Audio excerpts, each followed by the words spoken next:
if you want to be a true leader. In such a situation, they would rally around you, your teammates, if you are able to handle them, guide them, coach them, how to be confident, how to be confident, how to have confident humility in their action. Humility is evolved out of a unique blend of confidence and humility, and to evolve a unique blend, there has to be balance of both of them. Ask him, energize him, charge him.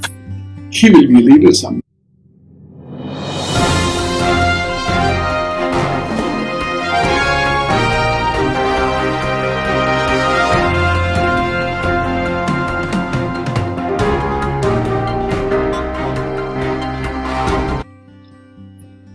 Namaskar, Pranam, Sat Sri Akal, Adab.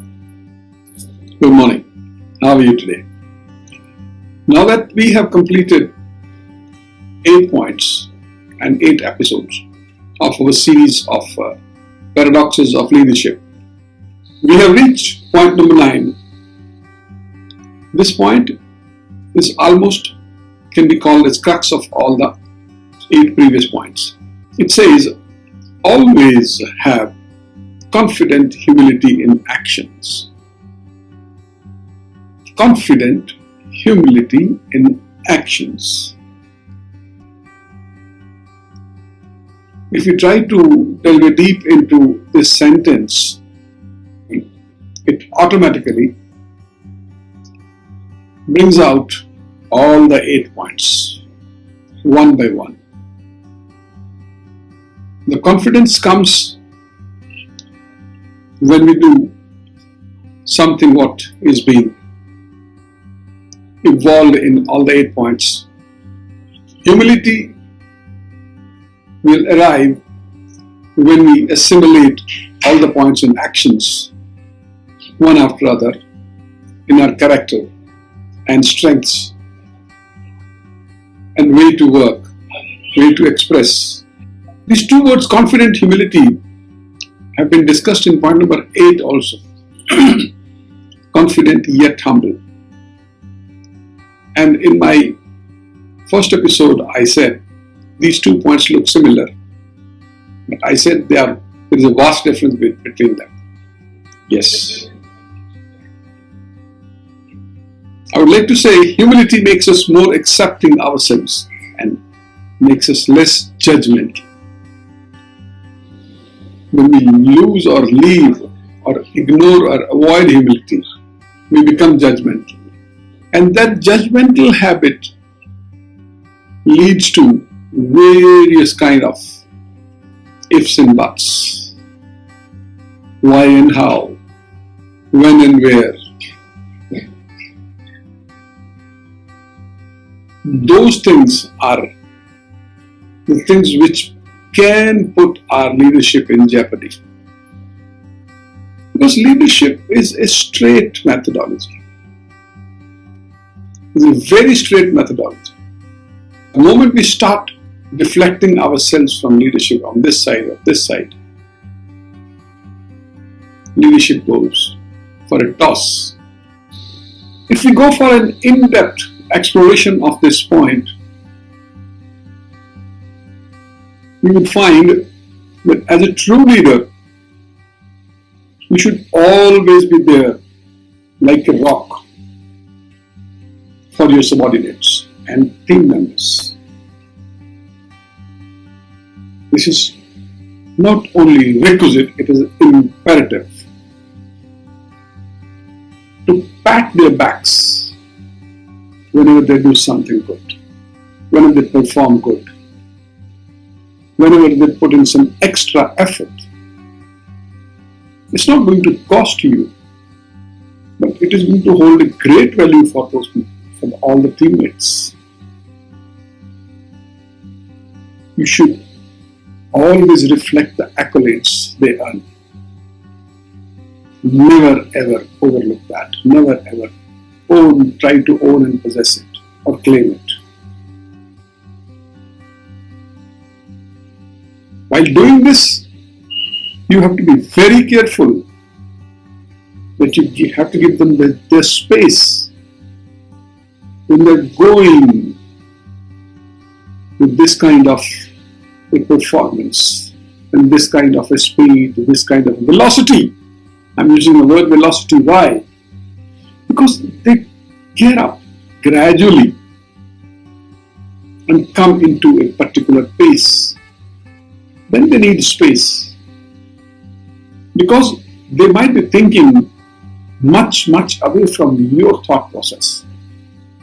Your thought process and their thought process can be same on the same path, but path of achieving and conquering it can be different.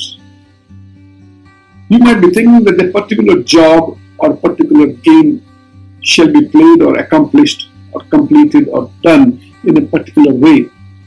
But they are on the job, they are in charge of those things, and they are best at those things. Let them do. Give them space. Most important is, you will find them at that time that they are not going with the team culture. You have to have patience. Be watchful. That is where generally leaders or captains or coaches or guides loses their deep eye because of overconfidence, loss of humility, loss of true attention on multiple people, multiple points. Because if a leader is not a true leader, with the leadership evolved out of experience over a period of time, keeping all the 8 points we discussed, he is bound to miss that. And that miss creates a massive problem. Not only for himself, but for the team, but for the institution, but for the organization, but for the place. And if it happens, never forget to own your responsibility, that it has happened because of you. Don't pass on the blame. Own the failure, because the player, the worker, the executive, the engineer, the teammate, if you have been able to find that he is the good player, good workman, good executive, good engineer, good performer, you have selected that person. No, he is your responsibility. He's a human being. You have imbibed, inculcated all the 5 elements: intelligence, courage, creativity, humanity, and to feel a sense of leadership and ownership. But still they can miss any one of them. In the wake of a particular stream, a flow, then your role comes in. You have to guide them. Sometimes the opponent will be more smarter or wilder, or ruthless, or irregular, or unethical. Because of that, he may lose. Your teammate may lose. In that instance, you have to be very careful. If you are a captain of a team, coach of a team, guide of a team in a playground, very difficult leadership. Then being a leader of a team in a factory, where things go straight in one way. Opponents are not there. All are followers. Whereas in playground, opponents are there. They have to win, they have to win. They have to win, they have to win. They have to win, they have to win. This is the actual test of the captain or the coach. Slightest miss, slightest overlook, slightest laugh can make the things this way or that way. This is where the leader in this particular aspect of life has to be the super one. Superman One word, Superman. Manager in a workshop or a shop floor. The manager of a team of executives. The monitor of a class can afford to be lazy, can afford to overlook something, can afford to miss something. But a manager of a game, team of a game, cannot do it. That will happen. That can be controlled when your confidence is passed on to your teammates. And the actions should be humble. You must have seen in the playground, maybe a football match or cricket match or hockey match, the opponent becomes ruthless. And if the party on the other side becomes ruthless, it leads to a fight. Disqualification of those players, or maybe disqualification of the team. If your teammates are not trained with confident humility in actions, your leadership goes at risk. So if they are failing, it means you are failing. You will fail when they will fail. So my friend, we are discussing leadership and its paradoxes. Paradox says confidence and humility are the two things which generally don't go together. They go side by side. We have to assimilate them. You must have seen in various games and matches, because everybody cannot get a chance to see a shop floor or a class or a college team. But national and international games and matches can be seen anywhere by anybody. And nowadays, because of electronic media availability, records are there. A split of a second, we get everything in our hand. Learn out of it. Look at it if you want to be a true leader. In such a situation, they would rally around you, your teammates, if you are able to handle them, guide them, coach them, how to be confident, how to be confident, how to have confident humility in their action. They will rally around you because they trust your judgment and sense of fairness, even if your decisions don't bend in their favor. Somebody has made some wrong decision or action, yellow card given or a shout given, he will not go against you. Still, he is your fan. You are good with your superiors at times and stand up for them. There should always be scope of going the other way. Also to stop and remind you, whenever you make a mistake, you must own it. Great leaders are good at the art of apology. Great leaders are good at the art of apology. Call your teammates if you have made a mistake for a personal meeting. Maybe on a lunch, maybe on a dinner, maybe on some outing. As the situation warrants, your pocket permits, your time permits. When you think they can be more than they have become. They can be more than they have become. If they're underperforming, they can be better performers. But they're not performing. They're underproducing, there can be better producers. But they're not producing. This is where you have to be one-to-one with them.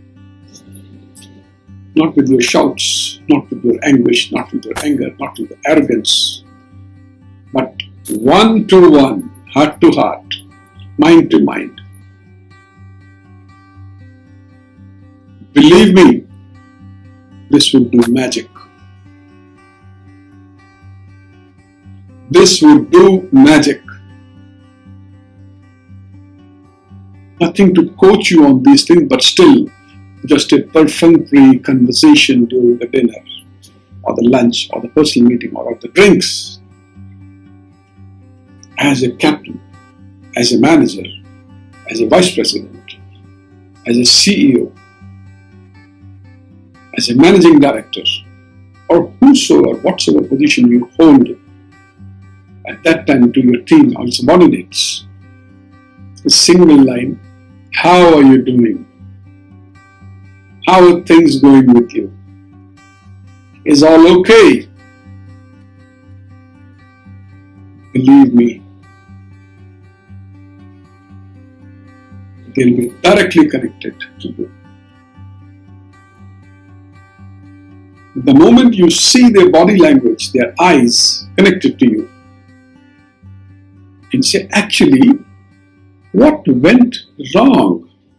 How did it happen? Let us explore over the drinks now. Because you are my life. You are my pride. You are not only my teammates. You are not only my boys.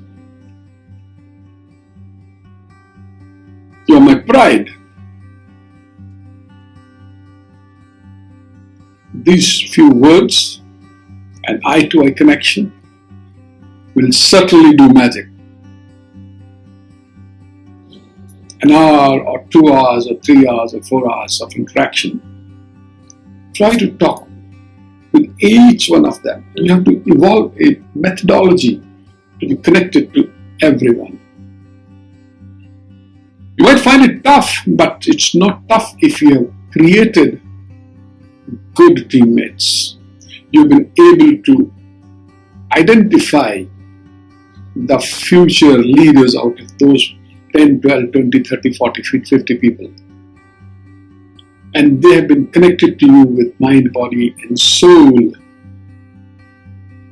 Again, I'm saying all the previous points have to be kept in mind. Always. You cannot overlook. We are discussing them as paradox because negative, critical things can be imprinted into mind very easily and for a long time. Because crisis management is the only management. Rest all is routine. This I say, and I have experienced and tested it. If you look back, yesterday, last week, last month, last year, or more than that, you'll find everything's are going like that. Sometimes you say it's monotonous. But the moment there is a crisis and you are able to handle and fend that crisis and win it over, you find something good has happened. I could make it. It makes your chest swell like this. Your head rise like this. Even in front of your children. Whereas they are not at all concerned with your official system or life. You can feel a power in your body. For a few hours or few days, you get a massive power. Sometimes you can feel your walk has changed, your talk has changed, your expression has changed.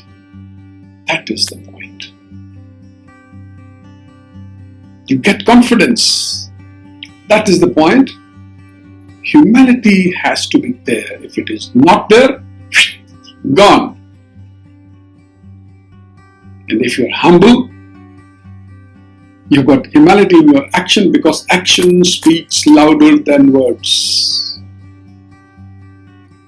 During a personal meeting, a lunch or dinner party or a drinks party, if you have been able to talk with the people working with you, working for you, playing for you, you will find next day when you are with the team back in your office or in the shop floor, on the playground, or in the class. You must tell them straight on their faces, one-to-one, keeping eye-to-eye connection. Tell them they deserve better and apologized. Tell them, you guys are the best. The problem was on me, fellows. The problem was on me. No excuses. The problem was on me. I'm not going to give any kind of self-justification to this statement. Just an unconditional respect for your teammates would highlight the blind spots and come clean. Mind you, this attitude of treating your teammates like people is owning your mistakes and making amends does wonders. Surely, it sends a powerful signal about unity and how much you care for them. Humility owns mistakes and practices the art of apology. I repeat, great leaders are good at the art of apology. Great leaders are good at the art of apology. Apology at times not required to be uttered from your word of mouth. An action can express a massive apologetic action. A single word of oneness can generate a massive aura of apology. You will learn. You would have learned. If not, look back at all the points. All the 8 points we discussed in last 8 days. Believe me, you are a very good leader. You are a very good master. You are a very good coach. You are a very good captain. You are a very good manager. But you will become super leader, super manager, super coach, super teacher, super monitor. The kind of elation and pride you will have cannot be expressed in word either by me, nor by you, nor by anybody else. Confident humility in your actions.